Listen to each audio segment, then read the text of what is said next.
So many times we find ourselves in situations we don't think we'll make it out of. Danger is imminent.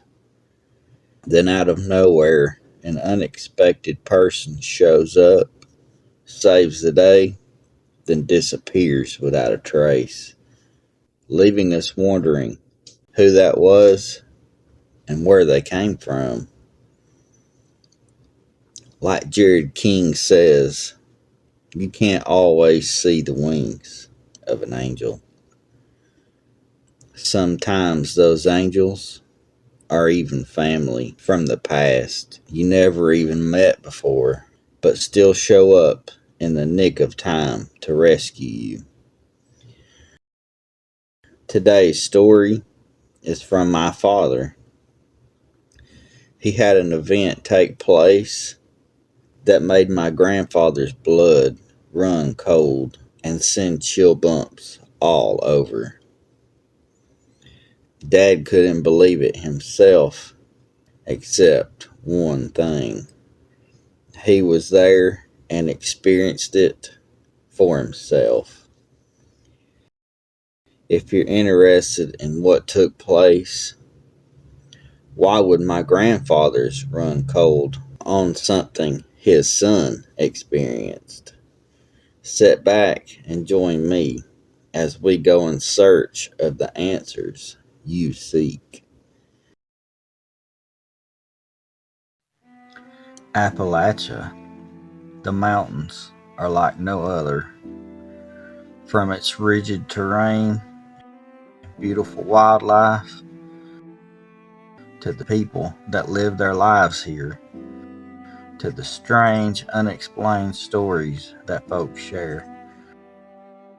Join me while I share this amazing place, one story at a time.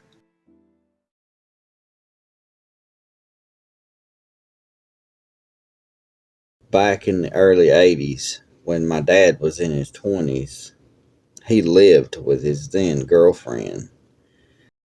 Something happened between them and they separated.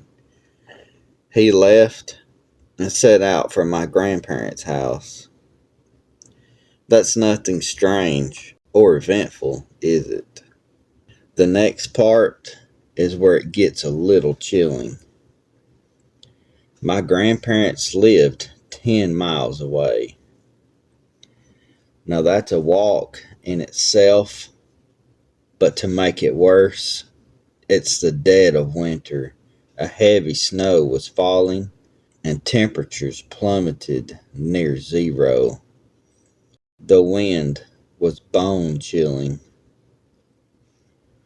These things make for a dangerous time. He set out for home. Then he came to the Gap Road. It was a long, steep, absolutely treacherous road. He set up the road, then heard something. A car way off in the distance. Dim headlights coming from behind him. They got closer and closer. Then the car pulled beside him, rolled the window down, and a man said, "Boy, you're gonna catch cold. Come hop in and I'll run you home." Dad got in and they headed for home. The man asked his name. The man told him his name was Fred. Funny thing, he headed for my grandparents' house without ever being told where it was. Fred asked why he was out on this night of all nights, walking home. Dad explained the breakup, and old Fred gave him some encouraging words, telling him it was gonna be okay. He would get over it and move on. Then Fred got to Grandpa's place and let Dad out. Before Dad got out, Before Dad got out, Fred told Dad to say hello to Floyd for him. It had been years. Dad got to the door, only steps away. He turned to wave Fred off, but Fred and the car just vanished. Gone. Dad shook his head and just went inside. Grandpa greeted my dad and told him that he looked so cold. "Boy, what are you doing out like this?" Dad explained the breakup. My grandpa said, "You walked 10 miles in this weather? You're lucky you ain't dead." Dad said, "Oh yeah, Fred gave me a ride." My grandpa paused and said, "Fred?" Dad said, "Well, yeah. Fred said hello. It had been a while since he'd seen you." Then my grandpa froze. His blood chilled in its veins. He literally turned white as Ma's linen. Dad said, "What is it? What's wrong? What's the deal?" Grandpa asked my dad to describe Fred and his car. Dad told him exactly what he wore: his old floppy hat, overalls, and that old brown car. Grandpa said, "Is it possible? No way. It cannot be." He told Dad if this was a joke, he would strap him for a week. Dad said, "What joke? I just told you what you asked me to." Grandpa got a photo of Fred from the album. It was Fred in his car. Grandpa said it was Fred, his first cousin. And Dad said, "What kind of a joke could I play on you about a cousin?" Grandpa said, "Well, Fred died September 13th, 1979 in Hillsboro, there in Coffee County, Tennessee, a few years back. There was no way Fred could have picked him up." Dad froze then himself, not believing a dead relative gave him a ride on this terrible night.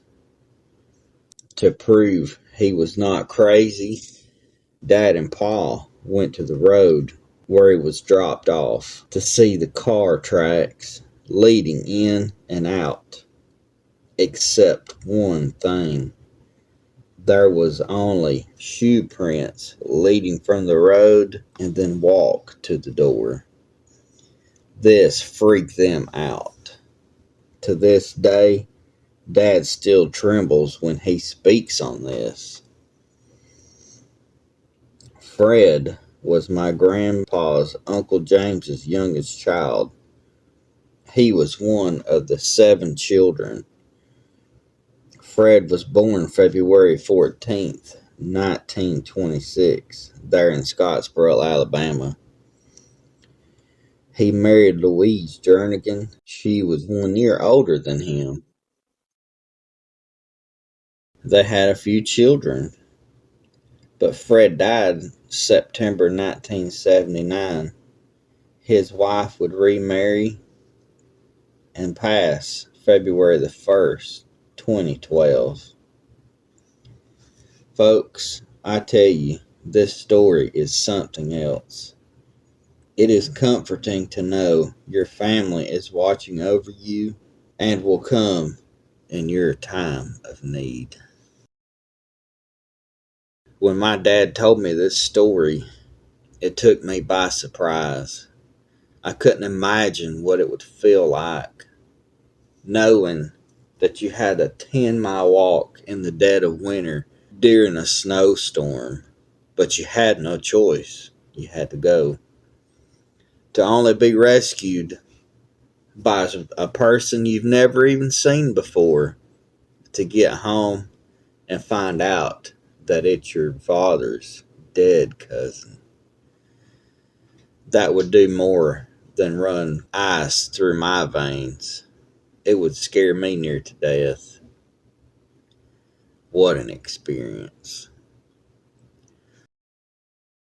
Folks, I want to thank you for sitting and listening to this story of Fred, the angel who saved my dad's life. Well, we appreciate you listening. We love you to pieces. And I'll see you next time.